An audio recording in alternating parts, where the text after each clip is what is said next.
So, just a quick background to the objective of this session. Je voudrais tout d'abord vous présenter l'objectif de cette session, qui est d'examiner les avantages de développement et des plateformes pour les financements et la mise en opération du développement. Cette approche nous permet de développer un chronogramme plus détaillé, de favoriser la participation des investisseurs divers, ainsi que euh, de procurer des solutions effectives et durables. La santé mondiale ainsi que le développement offrent normalement des financements qui se prolongent entre 3 et 5 ans, mais nous pouvons changer d'approche pour stimuler un impact plus profond. Mais à ces fins, il faut développer d'autres plateformes. Ces nouvelles plateformes créent des nouveaux écosystèmes pour favoriser la scalabilité ainsi que l'élargissement de la couverture et l'optimisation des coûts. Cela dit, je voudrais vous présenter nos intervenants d'aujourd'hui. Après leur présentation, nos intervenants vont nous parler de nouvelles approches au financement et dans leur organisation. Et finalement, avant une séance questions-réponses, nous aurons un petit échange entre eux. Tout d'abord, j'ai à ma gauche Monsieur Franck Costrello, qui est le leader de durabilité et dans la division des produits pharmaceutiques à Bayer et il a fixé des objectifs en lien avec les maladies non transmissibles, la planification familiale, ainsi que d'autres maladies. Pendant les 25 dernières années, il a travaillé pour le développement des investissements durables au niveau local. Alors, donnons la bienvenue à Franck. Merci beaucoup, mesdames et messieurs. Peut-être je dois vous donner un petit contexte sur le travail de Bayer.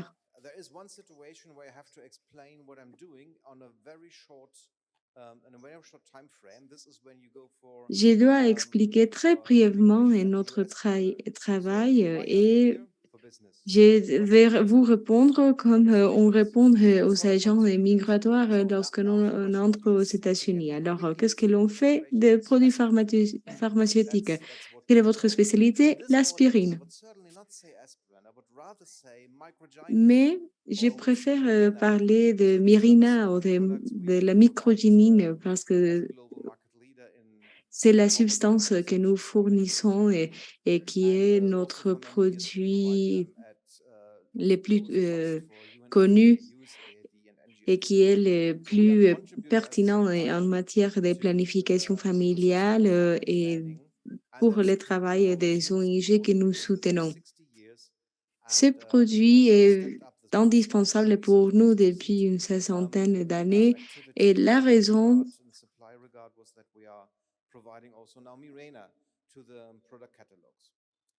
c'est que le produit Mirina,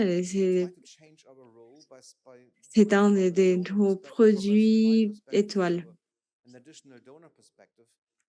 Nous avons travaillé pendant très longtemps à partir d'une approche très traditionnelle ou conventionnelle en tant que donateur. Mais nous nous sommes donné ou nous nous sommes rendus compte que nous devions mieux comprendre ce que nos consommateurs faisaient pour améliorer l'impact que nous avons sur les produits et la santé mondiaux.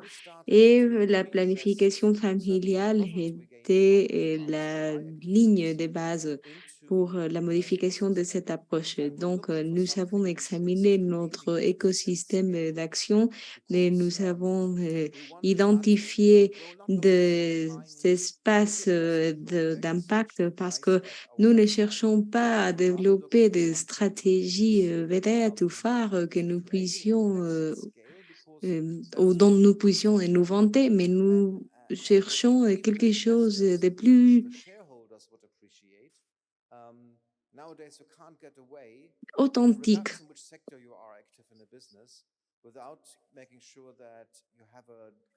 Et il nous faut définir un programme, une stratégie bien définie au niveau de la durabilité et dans cette ligne, il fallait absolument traiter la planification familiale. Nous avons pour autant développé le programme dénommé le TCI. Et il y a eu énormément d'épreuves et d'erreurs pour le raffinement de ces programmes, mais en gros, il s'agissait d'un programme pour soutenir la planification familiale à large échelle ou à grande échelle et pour le bien-être des femmes Thank you, et des filles. Frank.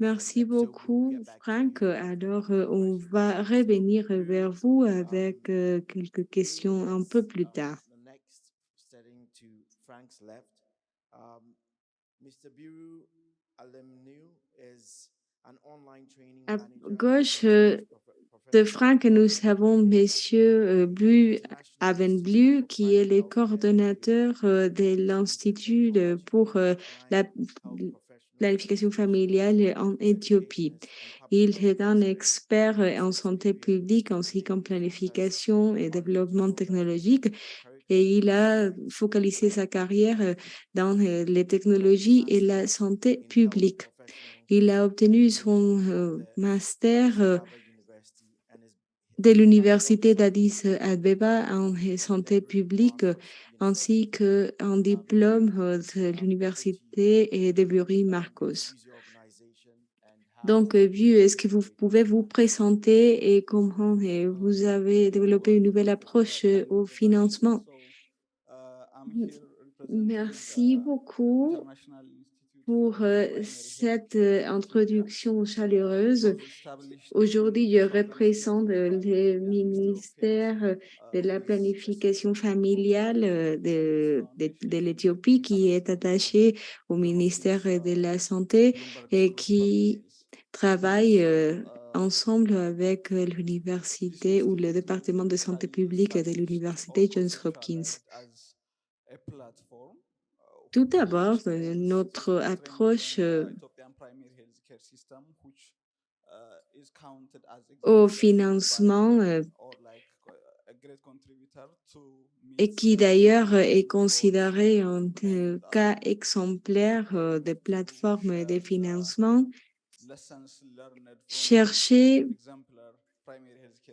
à tirer des leçons précieuses des évidences des programmes de santé publique dans les pays à moyen revenu pour développer notre propre plateforme. La vision de notre centre était de devenir un centre d'excellence et nous travaillons dans l'engagement et dans l'avancement d'une couverture sanitaire exemplaire. Notre travail est fondé sur quatre piliers de base. Tout d'abord, nous avons les piliers qui cherchent à consolider le leadership et la gouvernance du système de santé publique. Nous travaillons avec plusieurs parties prenantes pour améliorer la gouvernance de l'ensemble du système de santé publique. Ensuite, nous avons développé une plateforme pour échanger des expériences, par exemple à travers un outil que nous appellerons les comités des pratiques et pour favoriser des échanges entre les pays à faible revenu en Afrique et dans le monde. Nous avons déjà organisé 16 formations, mais il ne s'agit pas d'une formation spécifique pour un pays ou un autre, mais pour l'ensemble des pays africains et pour apprendre les uns des autres des expériences d'autrui. À partir de cette formation élargie aux plusieurs régions géographiques, nous favorisons les apprentissages et les échanges entre les pays. Notre troisième pilier est celui de la création des savoirs et son inclusion dans les technologies. Donc, nous formons des experts et nous facilitons la traduction et le développement des chronogrammes de travail qui puissent être utilisés dans les systèmes de soins primaires et qui puissent être répliqués partout dans le monde. Notre objectif est de récolter des données et chaque partie prenante peut contribuer au développement des sources d'informations et peuvent en tirer profit pour l'amélioration de leurs programmes et chronogrammes. Et finalement, nous avons le développement des plateformes nationales et internationales pour promouvoir la couverture sanitaire universelle. Voilà pourquoi je suis là. Je suis là pour vous parler de l'aide qui nous donnent les plateformes et comment elles peuvent révolutionner l'approche des travails classiques. Pour l'instant, nous travaillons à partir d'un plan stratégique à 5 ans. Et nous avons également développé un modèle d'affaires qui guide la majorité de nos activités.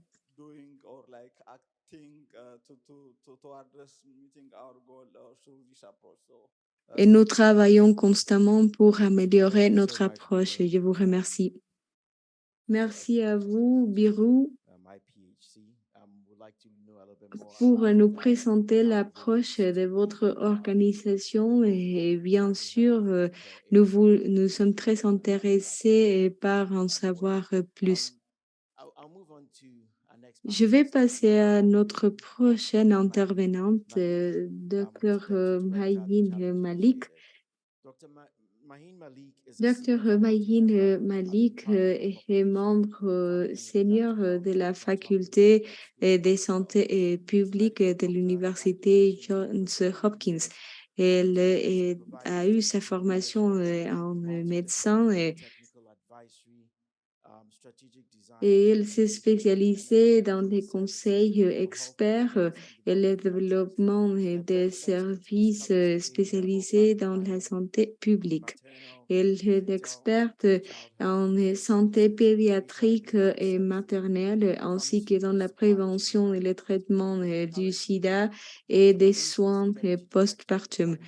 À présent, le Dr. Malik travaille dans une plateforme qui vise à stimuler ou accélérer les interventions pour faciliter l'accès aux soins sanitaires dans des zones rurales et marginalisées.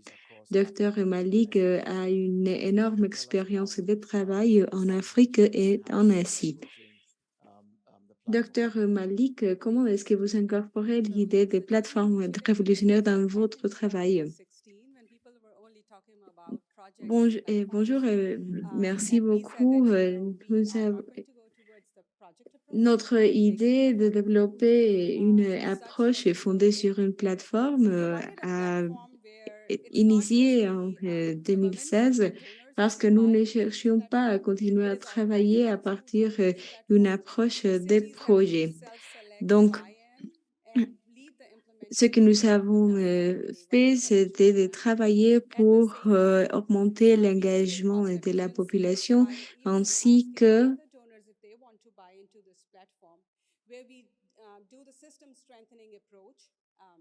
travailler sur la consolidation du système.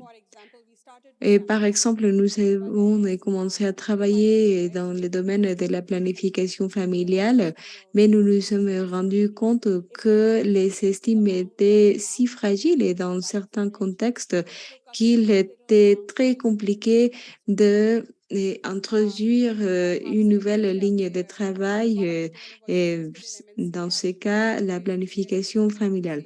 Après, nous avons incorporé le MNCH et dans cette approche de plateforme révolutionnaire et nous avons lancé cette initiative dans 4 pays, mais très bientôt nous l'avons répandu et nous sommes incorporés l'Indonésie. L'approche pour l'Indonésie était différente parce que nous nous avons facilité une nouvelle façon de contribuer au TCI. Très récemment, nous avons incorporé le Pakistan, mais en vue de la détresse politique, nous nous sommes rendus compte que malgré l'engagement de la population, il restait des défis à relever pour favoriser la participation dans le TCI. Donc, ce que nous avons fait, c'est qu'ils sont à la tête du travail et depuis TCI, nous donnons des conseils experts et nous leur aidons à améliorer leur propre intervention. Et très récemment, quelqu'un m'a posé la question sur le travail de l'université TCI et ce que je leur ai dit, c'est que l'université TCI, c'est une université en ligne où vous trouvez les meilleures approches qui ont été testées dans le monde pour satisfaire les besoins locaux.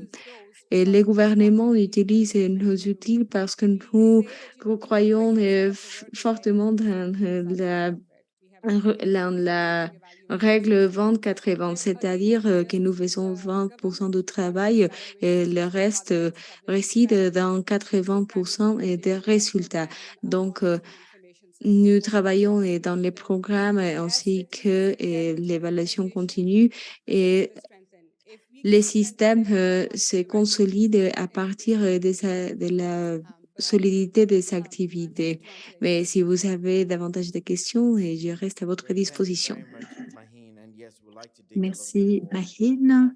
On peut toujours approfondir la pensée sous-jacente à la plateforme et les principes qui portent la plateforme et pourquoi l'approche de la plateforme est bien plus avantageuse comparée à cette idée du projet, à cette mentalité visant le projet. Bon, le dernier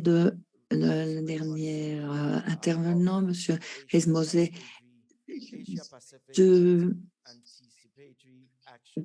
de la coordination des actions Asie-Pacifique de la Croix-Rouge d'Allemagne. Monsieur Zing a travaillé pour la Croix-Rouge en tant que coordinateur pour les actions anticipées en Asie-Pacifique depuis 2019. Il est représentant régional du hub d'anticipation Il a une expérience nationale, régionale et globale pour mettre en place les actions anticipées, un parcours de 10 ans en travaillant pour le Croissant Rouge, la Croix-Rouge. Alors, euh, je vous cède la parole et parlez-nous des actions anticipées, comment la Croix-Rouge en Allemagne travaille avec cette approche plateforme. Et puis, après, nous reprendrons le micro. Merci de m'avoir invité. C'est formidable d'être ici en tant que, comme représentant d'une organisation humanitaire. Qu'est-ce qu'une action anticipée? Alors, comment cela se connecte à cette vision de plateforme? Les actions anticipées sont une alerte précoce, une approche précoce. Cela veut dire que nous tenons à atténuer les retombées d'une catastrophe naturelle, les inondations, les typhons, les ouragans et les tempêtes. Et pour véritablement travailler, nous avons besoin de 3 clés de voûte. Information sur les risques, les coûts. Alors, une prédiction, c'est il y aura des inondations, c'est un typhon. Mais ce n'est pas simplement la prédiction, la météo. Alors, un mètre d'inondation ne nous intéresse pas, mais c'est plutôt les dommages et les nuisances causées par l'inondation dans une zone rurale, par exemple. Alors, c'est comprendre les vulnérabilités et pour les comprendre, on a besoin d'informations avant cette approche et cette analyse des aléas. Bon, voilà. Et dans notre deuxième bloc de construction, c'est les actions anticipées. Alors, quel type d'actions peuvent être mises en place pour que les communautés vulnérables puissent atténuer les dangers pour leurs troupeaux, avant que le typhon ne frappe ou que l'inondation frappe? On peut les évacuer, on peut faire des récoltes précoces. Alors, quelles sont les actions les plus percutantes à mettre en place avant que la catastrophe ne frappe? Car on a très peu de temps finalement. À partir d'une prédiction, nous avons peut-être 3 jours, 30 heures, 10 jours, mais cela dépend de la prédiction. Alors, ceci est déjà un grand défi. Et puis, la troisième bloc de construction, les ressources, le financement en place. Cela veut dire que nous devons avoir déjà pris de consensus partout dans tel domaine avant. Alors, la prévision du budget, qu'on n'ait pas à attendre à avoir un consensus pour pouvoir acheminer les fonds là où ils sont le plus nécessaires. Alors, voici la description de notre approche anticipée. Et l'anticipation, le hub d'anticipation est une initiative de la Croix-Rouge Allemagne, de la Fédération internationale du mouvement du Croissant Rouge et le Centre du climat, est soutenu par le Bureau fédéral d'Allemagne, mais ce n'est pas le Croissant Rouge uniquement, mais ceci rassemble plus de 100 organisations. Maintenant, nous avons des océans et l'organisation intragouvernementale. Nous avons des organisations onusiennes et bien sûr la Croix-Rouge, des autres organisations. Nous avons NASA, l'agence spatiale, et qui fait partie également de cette plateforme. Et le hub d'anticipation rassemble tout le monde et tout ce qui est connecté aux actions anticipées et tous ces blocs de construction, par exemple analyse des risques et observation terrestre, données satellitaires, enfin, etc., etc. D'autres qui sont plus intéressés ou connectés aux autres blocs de construction dont on a parlé. Donc, ce ciblage de plateforme est intéressant parce que c'est l'action anticipée est une idée évolutive, nouvelle recherche, nouveau développement, et ceci rassemble la communauté. C'est ce que j'apprécie de cette conférence. C'est la planification familiale. Nous avons une communauté qui est reliée et qui se rassemble et qui s'unit lors d'une action anticipée. Alors nous avons la page anticipation.org.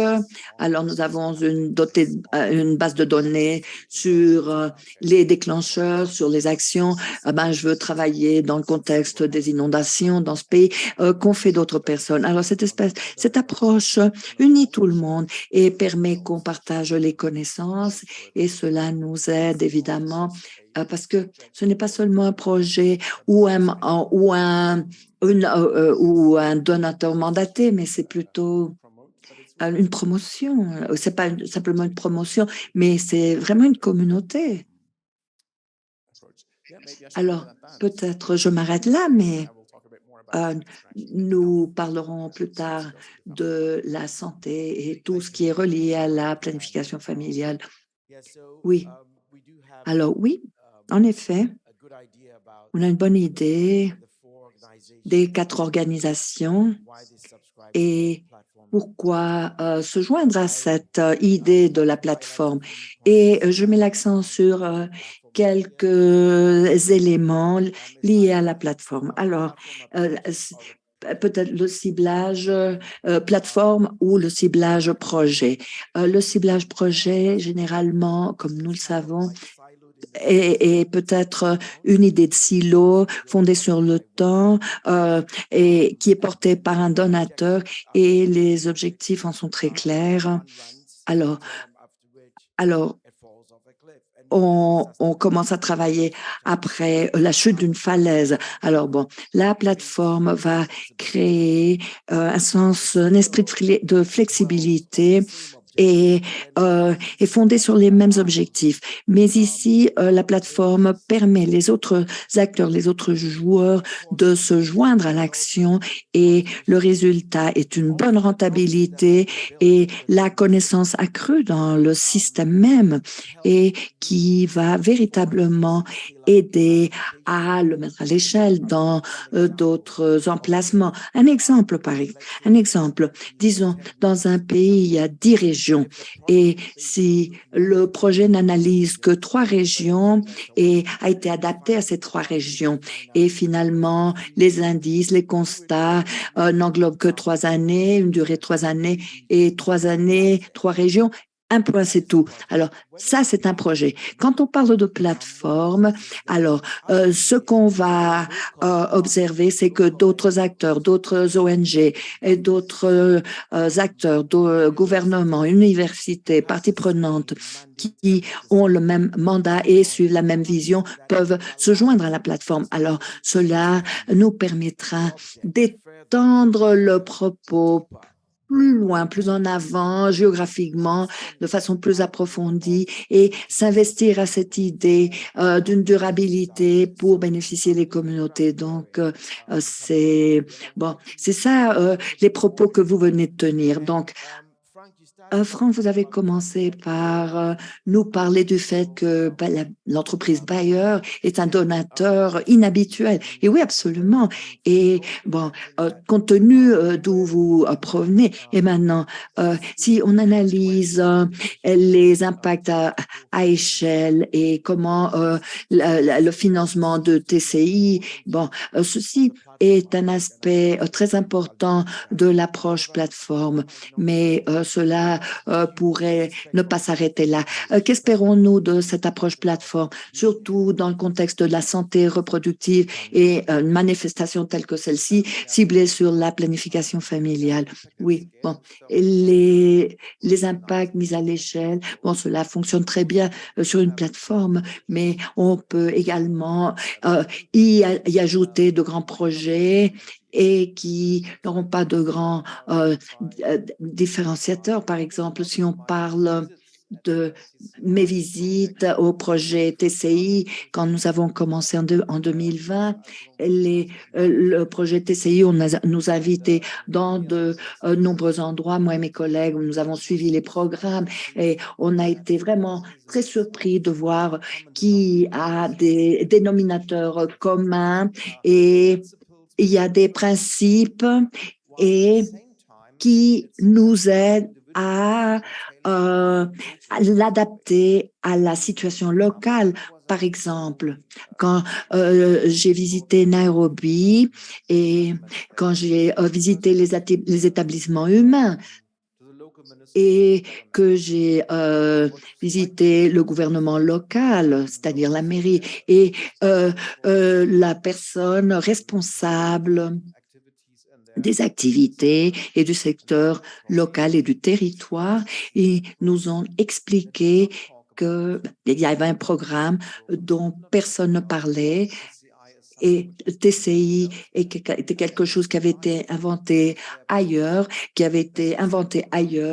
et alors toutes les autres parties prenantes étaient là. Nous avions les associations pharmaceutiques de la région, des personnes, des établissements scolaires et qui parlaient de leur programme TCI. Alors, il y avait un sens de propriété, d'appartenance et d'attirer les personnes de différents domaines avec des perspectives différentes, avec cette opportunité de travailler avec un esprit de propriété, d'appartenance.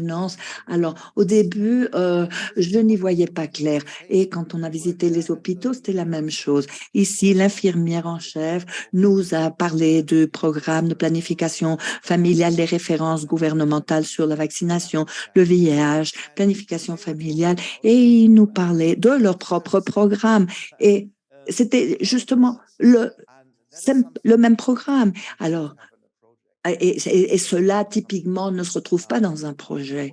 Et c'est justement cela qui enclenche énormément d'énergie. Alors, bon, cette approche de plateforme qui a cette occasion de générer un impact de très grande qualité, car les personnes sont entièrement investi à ce projet et il n'y a rien vertical qui provient d'un donateur ou d'un metteur en place. Et ça, c'est une approche à plusieurs niveaux. Nous avons les programmations, la Johns Hopkins, les universités, les hubs, mais finalement, les personnes sur le terrain, sur les premiers niveaux, ils doivent s'en approprier. Et voici les bénéfices inédits de cette approche. Alors voilà, merci Franck. Bon, ce qui me vient en tête ici en ce moment, c'est que l'approche plateforme ne vise pas une seule organisation per se, ou il ne s'agit pas d'objectifs organisationnels. C'est une idée, c'est un concept avec une vision conjointe visant à un objectif spécifique. Alors, quand nous menons les projets, il ne s'agit pas seulement de protéger nos activités, ce n'est pas seulement une organisation qui l'amène, mais sur la plateforme, comme il y a de nombreux joueurs et l'essence n'est pas uniquement ce que l'organisation va réaliser d'elle-même, mais comment on va attirer de nombreuses parties. Alors, c'est une espèce d'esprit agnostique et l'organisation sur le terrain devient absolument réelle et tangible. Au lieu, maintenant, nous avons des objectifs très clairs et c'est là où les organisations doivent commencer à le mettre sur pied. Alors, cette idée de développement, cette appartenance, propriété, cette appropriation locale, cette approche où les organisations locales qui reçoivent et qui qui reçoivent une partie quand vous parlez de sens de propriété dans le comté de Nairobi que vous avez visité. Alors, comment utiliser l'approche plateforme pour renforcer les systèmes de planification familiale. Alors, dans le domaine de la planification et comment renforcer ce ciblage. Alors, nous travaillons dans un domaine très spécifique. Alors, quand on travaille dans le contexte de la planification familiale, comment percevez-vous la plateforme d'après votre propre expérience? Bon, l'approche plateforme et renforcer les systèmes primaires de la santé dans les pays à revenus faibles. Alors, je commence par, je vais parler de ce qu'on obtient des bénéfices de cette approche. Depuis qu'on l'a établie, nous travaillons au niveau primaire, niveau primaire de la santé, et construire des systèmes de santé bien consolidés et construire un système qui pourra efficacement améliorer la fourniture des services et qui ne soit pas limité dans la durée et dans le temps. Alors, c'est quelque chose qui peut être atteint par l'implication d'un secteur ou limité par le temps, oui, peut-être, ou peut-être restreint par un donateur. Vous savez, mais cette vision de plateforme nous permettra d'impliquer plus de partenaires qui pourront être les défenseurs des soins santé primaires et fondés sur la conception de politiques dans de différents pays et qui va nous aider à étendre nos domaines de travail là où on aura par exemple des flambées de COVID ou quand la COVID-19 a frappé, cela est devenu une barrière énorme pour renforcer les services santé primaires et a failli effondrer ce qui avait déjà été construit, même les systèmes de planification familiale sur le territoire. Alors, il s'agissait de travailler avec la plateforme, incorporer la COVID comme un des domaines de travail à gérer. Et nous avons essayé de construire les compétences pour donner une résilience au système santé primaire. Alors, la planification familiale a été atteinte, telles que la construction de systèmes de santé. Imaginez des problèmes tels que la COVID et travailler, adopter cette vision de plateforme et comment cela peut nous aider à soutenir et à relever ces défis et à étendre et à intégrer et continuer à offrir des services de qualité. Alors, quand on parle d'approche de plateforme, nous avons créé une communauté qui peut plaidoyer pour les soins santé primaires. Nous avons construit un système de santé pour quiconque visera à renforcer nos systèmes primaires de santé et y compris des programmes dans le domaine de la planification familiale primaire pour construire une communauté locale qui fera le plaidoyer pour la planification familiale. Voici les valeurs, les principes au niveau local, dans la communauté globale et qui va également défendre la planification familiale et les soins santé primaires. Alors, voici mes recommandations et les bénéfices que nous avons pu tirer de cette approche, de cette vision de plateforme. C'est, je suggère qu'on la mette en œuvre et qu'on travaille là-dessus. J'imagine, merci. Vous avez parlé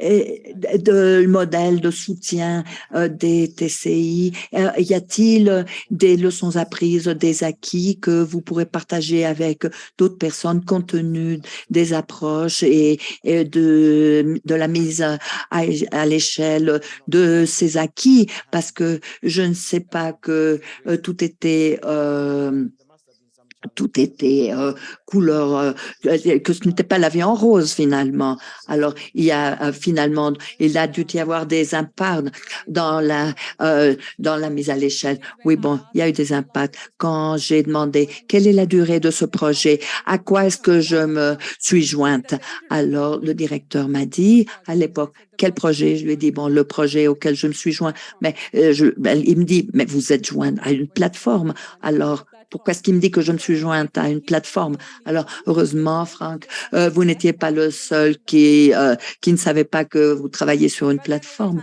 Mais sur le temps, oui, quand je me suis jointe à la plateforme TCI, c'était quelque chose qui allait, à un moment donné, qui allait conclure et dans un domaine très défini et qui toucherait à une fin. Alors, mon idée était que, comme l'a bien dit Franck, il y avait un esprit de propriété locale et comment est-ce que le gouvernement pourra s'en approprier. Et ce n'est pas seulement quelque chose que les personnes savent que un projet est arrivé, la durée est tout à fait limitée. Nous avons conclure ce travail. Alors, quand le gouvernement s'implique, c'est eux qui vont le mettre sur pied. C'est critique car quand on visite les bureaux gouvernementaux, quand on leur parle de TCI, alors ils vont nous demander, bon, quelles vont être vos démarches dans la ville? Bon,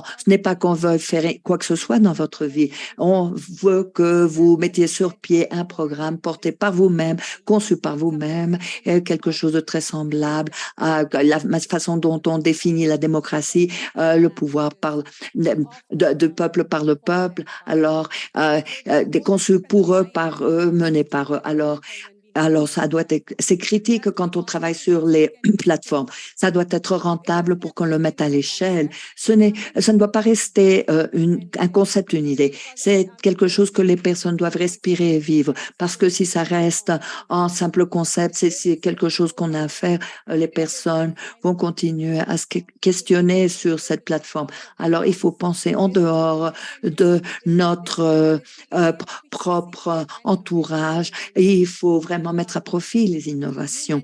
Alors, vous avez parlé, vous dites, oui, ce sont des différentes organisations qui se joignent à nous. Bon, le TCI, Franck en a parlé. Alors, rencontrer ces organisations, et ils ont leur propre, ils ont leur propre organisation, leur propre programme et agenda. Alors, comment rassembler ces organisations qui suivent le même concept, qui aient les mêmes croyances? Et c'est ça, notre objectif. Nous avons 180 villes qui se sont jointes à cette plateforme TCI.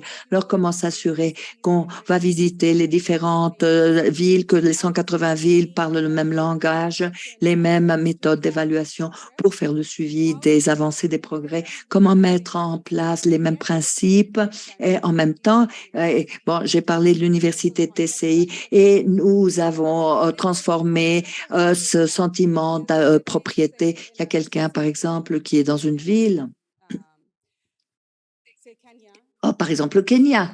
Alors, alors, alors comment va-t-on repérer un père et ne pas voir une femme d'une autre nation à laquelle qu'on va prendre en charge? Non.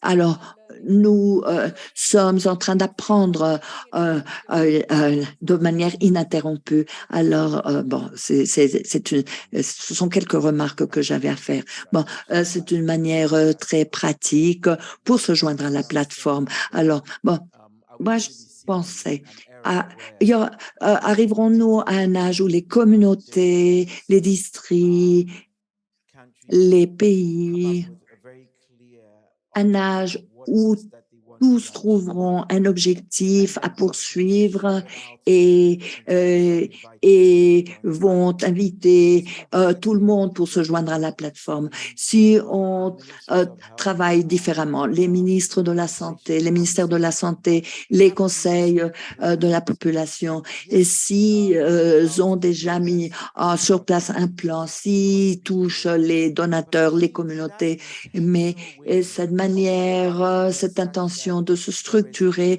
de telle manière qu'on a une vision très nette, très ciblée. Et peut-être les personnes issues de différentes origines peuvent se rassembler et peuvent commencer à alimenter ce même objectif, à l'enrichir.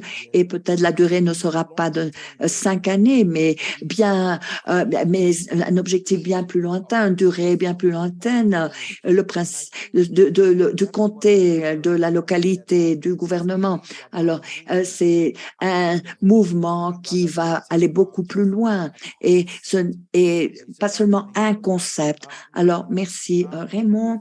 Alors, avec plus de 100 partenaires, et ça c'est vraiment très important, évidemment, vous avez 100 partenaires, alors vous les avez tous écoutés. Alors, comment vous anticipez-vous aux engagements et comment s'intéresse-t-il à soutenir la plateforme?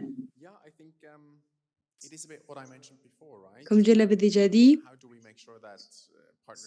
il s'agit de garantir la participation continue des partenaires. Et l'on a déjà entendu, il faut évoluer et s'élancer dans de nouveaux domaines et de saisir l'opportunité de nouvelles situations qui arrivent. Et il faut aussi élargir ces domaines de participation. En termes de capacités, peut-être je n'ai pas la capacité de soutenir tous les pays, mais grâce à la participation d'autres parties prenantes, nous élargissons ensemble nos capacités ainsi que la capacité de la recherche.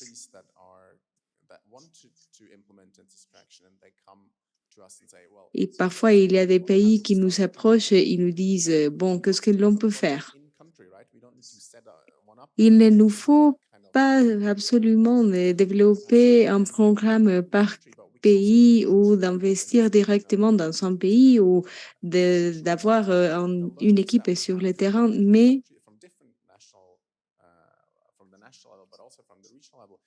il faut travailler au niveau national et régional pour voir qu'est-ce que l'on fait déjà et qui peut être répliqué au niveau local. De cette façon, on ne fera 2 fois la même chose. Donc, pour assurer la réussite de l'approche anticipatoire, il faut garantir son adaptabilité. Alors, par exemple, il ne faut pas regarder l'exemple du Bangladesh et d'essayer de répliquer identiquement, mais de tirer des leçons précieuses et de les adapter dans un autre contexte.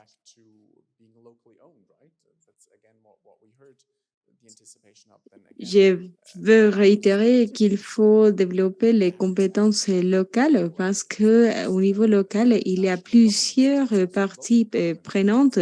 Il ne s'agit pas seulement de développer les compétences chez le gouvernement national.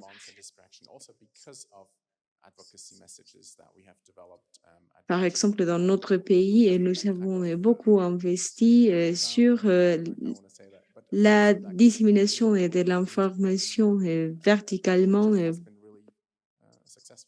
et je pense que l'approche locale est très réussie. Merci beaucoup, Raymond. Est-ce que vous pensez que la meilleure façon de rassembler les parties prenantes, c'est à travers l'approche de la Croix-Rouge allemande? Dans un certain degré, je pense que oui, parce que de cette façon, toutes les parties prenantes deviennent des partenaires et je ne pense pas que ça soit une approche exclusive de la Croix-Rouge allemande. Mais je pense que cette vision est indispensable pour nos partenariats. Est-ce que vous pouvez développer davantage sur le rôle de la TCI, Mahine?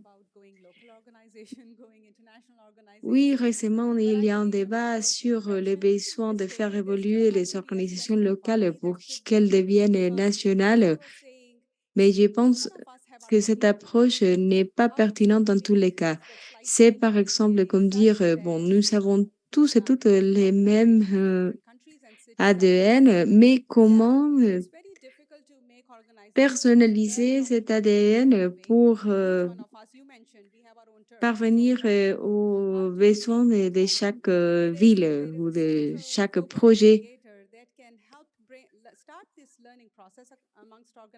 La TCI peut déclencher les processus de développement et des savoirs dans les organisations et par exemple, dans mon cas, je vais à l'Afrique de l'Ouest ou en Asie, mais après, il s'agit de savoir comment examiner la mise en place des politiques en Accra, à Karachi et dans d'autres pays pour que les gens puissent apprendre les unes des autres, mais en adaptant les mesures à leur contexte. Il faut également examiner les contextes. Par exemple, comment se déroule le partage des savoirs dans un contexte et dans un autre. À TCI, nous croyons qu'il n'y a pas de souci s'ils ont fait des erreurs, mais il faut apprendre vite de ces erreurs. Il prendra du temps pour apprendre de ses erreurs, mais en TCI, nous travaillons pour accélérer les processus d'apprentissage. Nous apprenons nos partenaires à surmonter les erreurs et je pense que c'est cela et justement la valeur de notre approche. Merci, je pense que quand les organisations vous rejoignent, il y a le sentiment peut-être qu'il y a une organisation coordinatrice, mais les organisations ont également leurs propres ressources et donc on peut partager la même vision et exercer en effet de levier les unes avec les autres pour travailler vers l'achèvement du même objectif. Donc, nous devons examiner les processus d'utilisation et des données agrégées. Quel est le rôle donc des données agrégées? Et Mahin, vous avez parlé du ADN et oui, je suis d'accord qu'il y a un ADN commun entre les organisations, mais après, il faut faire muter cet ADN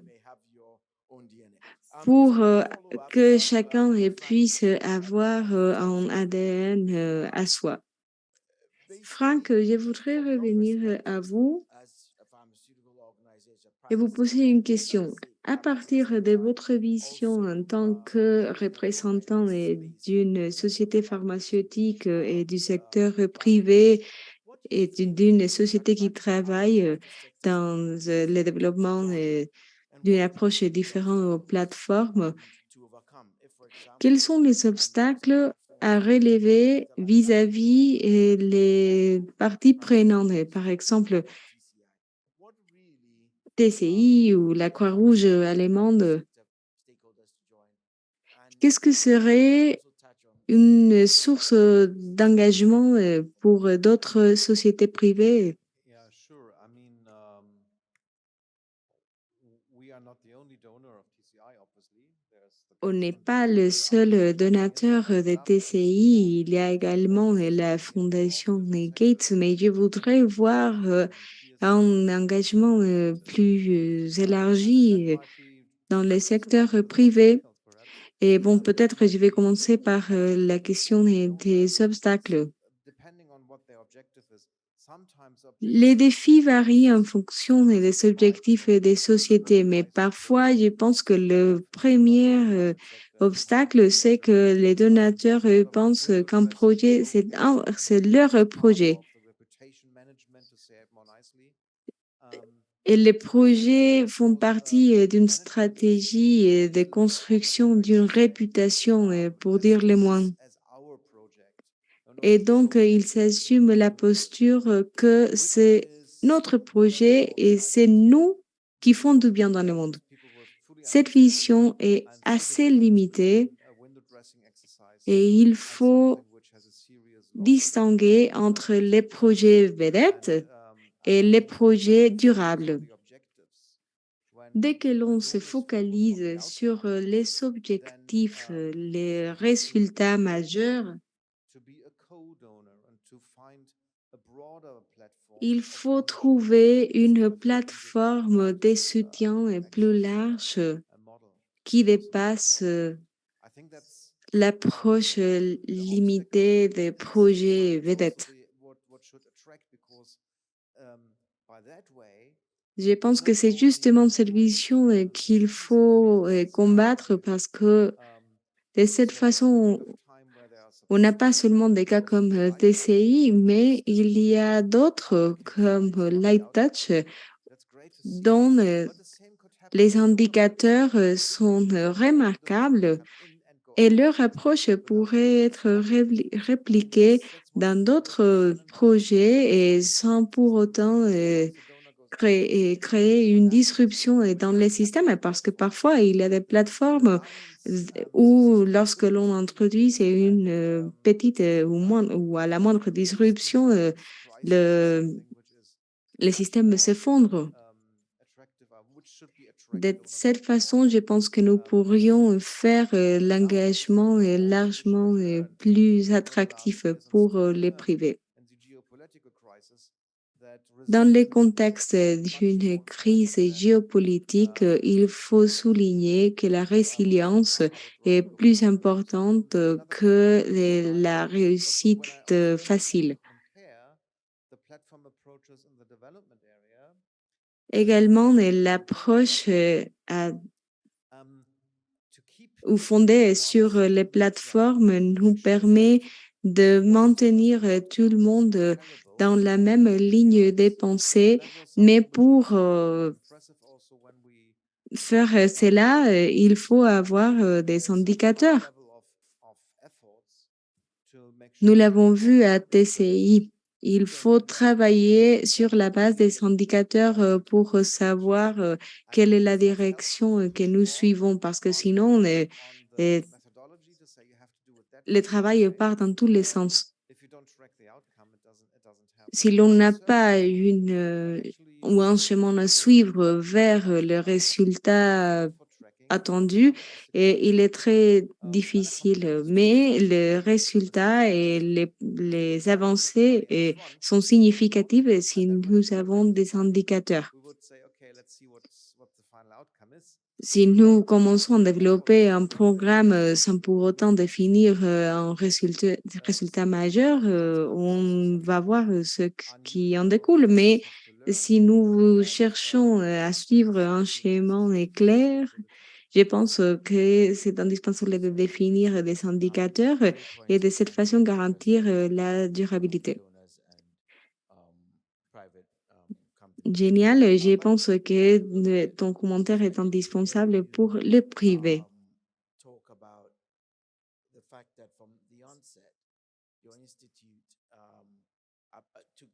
Et Franck, je voudrais revenir vers vous pour savoir quels étaient les facteurs déterminants dans la définition des objectifs. Parce que parfois, j'entends les gens dire qu'elles ne savent pas où commencer. Donc, comment est-ce que votre organisation a décidé de suivre les schémas et des plateformes? Merci beaucoup pour la question. Je pense qu'au début, notre institut s'est pensé comme une plateforme qui pouvait développer un système de santé solide, qui procurait tout d'abord la résilience des soins sanitaires, qui n'était pas facile à garantir à partir d'une vision traditionnelle au projet. Je pense qu'en ce qui concerne les systèmes de couverture sanitaire primaire, il faut la participation de plusieurs partenaires, ce qui n'est pas possible à partir d'une approche conventionnelle. Il faut appeler tous les partenaires pour développer ensemble un système de soins primaires solide. Donc, nous nous sommes pensés comme une plateforme depuis le début. En termes de partage d'apprentissage, nous avons documenté nos expériences positives et négatives et nous avons travaillé avec les gouvernements ainsi qu'avec les départements de santé.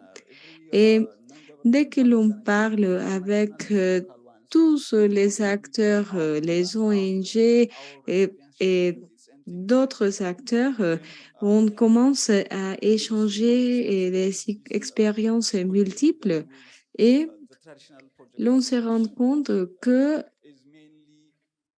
l'échange n'est pas possible à partir d'une vision conventionnelle où il y a un donateur qui fournit les financements pour une initiative et qui définit la direction de son projet. L'approche fondée sur les plateformes nous permet de développer plusieurs niveaux de travail, ce qui est indispensable pour la construction d'un système, quoi que ce soit. Il est indispensable pour incorporer toutes les parties qui participent dans le système des soins sanitaires, par exemple les médecins, ressources humaines, etc. Donc, notre plateforme doit attirer plusieurs parties prenantes pour développer un projet réaliste. Et je pense que c'est cela ce que nous faisons en tant que plateforme. Et nous commençons par développer et renforcer les soins dans chaque pays et nous travaillons après et dans le renforcement du système des soins sanitaires et c'est cela la forteresse de notre approche fondée sur la plateforme. Je vous remercie. Est-ce que l'audience a des questions ou est-ce que le public a des questions? Est-ce que vous avez pensé à quelque chose ou est-ce que vous pensez à des exemples à partir de ce que vient d'être dit? Je voudrais prendre une ou deux questions du public avant que notre séance touche à sa fin. Est-ce que nous pouvons donner le microphone à une personne qui est en train de lever sa main jusqu'au fond de la salle?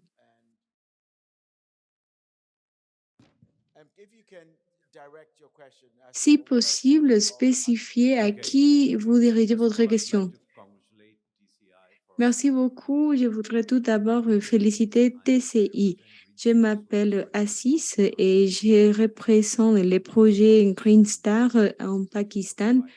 Et je remercie l'Institut Johns Hopkins pour être là et pour faciliter cette séance. Ma question est dirigée à Franck parce que je sais que Bayer est la société qui a facilité la formation du plus grand nombre des soignants au Pakistan. Donc, nous sommes très contents de votre engagement et de votre aide pour renforcer la capacité du gouvernement et du travail qui est fait pour élargir les systèmes sanitaires. Et pourtant, 60% des habitants au Pakistan doivent payer directement pour les soins de santé aux fournisseurs de services. Donc, il voudrait que les 13 000 soignants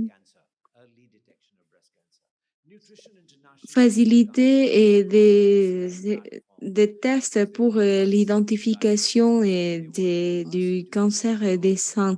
Après, nous avons été frappés par des inondations qui nous ont empêchés de disponibiliser autant de soignants comme on en avait besoin. Donc, ma question est la suivante. Alors que nous travaillons dans le développement des capacités, nous avons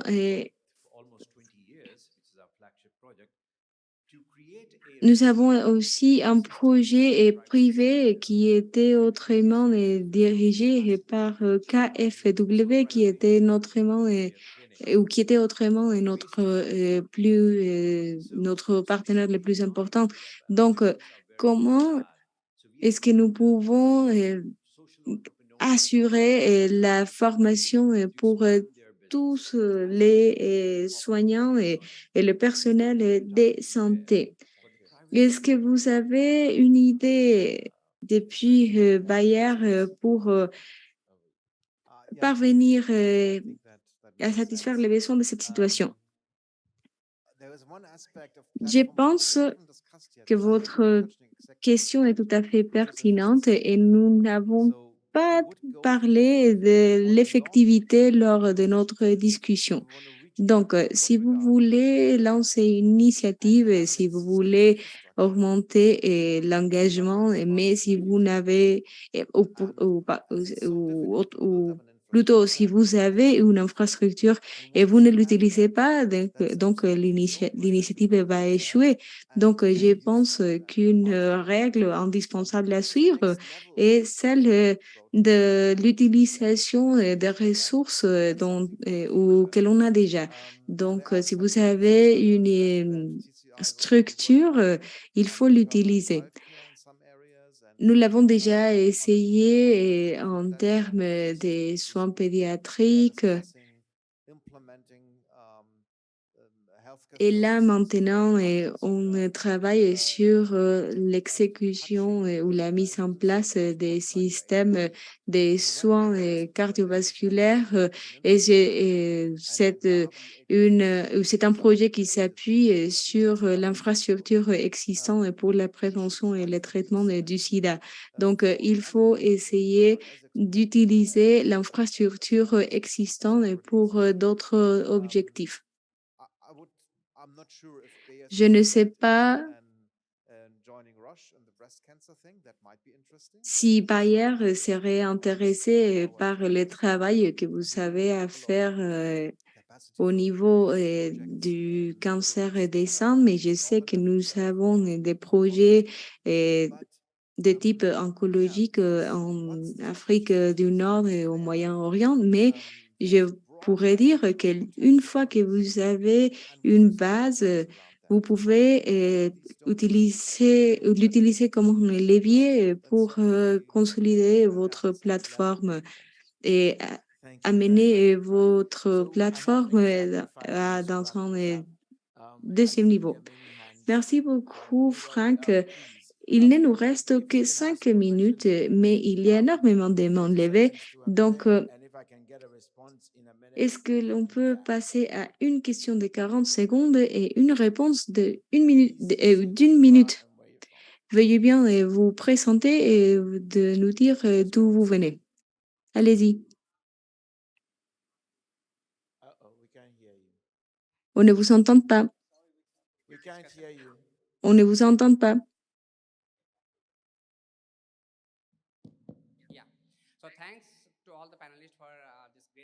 Merci aux intervenants de cette remarquable débat. J'ai une question pour Franck et Marine. Vous avez parlé de la plateforme TCI, mais je pense qu'il est évident que qu'il y a des catégories et que doivent travailler ensemble. Mais est-ce qu'il y a une autre catégorie où il faudrait concentrer nos efforts? Comment garantir que les plateformes soient fonctionnelles et de le répliquer pour assurer la couverture sanitaire universelle? How can we market the platform? Merci. Donc, je pense que la question vise autour de la promotion de la plateforme. Je pense que nous devons faire un effort de marketing. Donc, nous devons demander les soutiens de nos donateurs, mais ce que j'avais dit, c'est que nous nous sommes concentrés sur la réussite de la plateforme, mais nous n'avons pas documenté autant de nos efforts. Mais je pense que plusieurs pratiques sont déjà documentées et dans des revues spécialisées. Donc, je dirais que pour relever ce défi, nous devons passer à l'approche de la plateforme et passer à l'approche des projets. Merci Marine. Franck, est-ce que vous voulez développer davantage sur l'importance du marketing? Peut-être je vais passer la question à notre collègue de la Croix-Rouge. Comment est-ce que vous avez commercialisé votre plateforme? Bonne question et il nous a pris un énorme effort de marketing et de promotion. Mais je reviens à ce que j'avais déjà dit. L'approche fondée sur les plateformes est très réussie et il cherche à enlever les obstacles que l'on trouve avec la vision fondée sur les projets. Je ne sais pas si c'est la solution ultime, mais la plateforme nous aide certainement à atteindre l'objectif. Je pense que tout marche mieux. Même le marketing marche mieux avec l'approche fondée sur les plateformes. Merci beaucoup et je m'excuse et j'aimerais avoir encore du temps pour prendre des questions du public.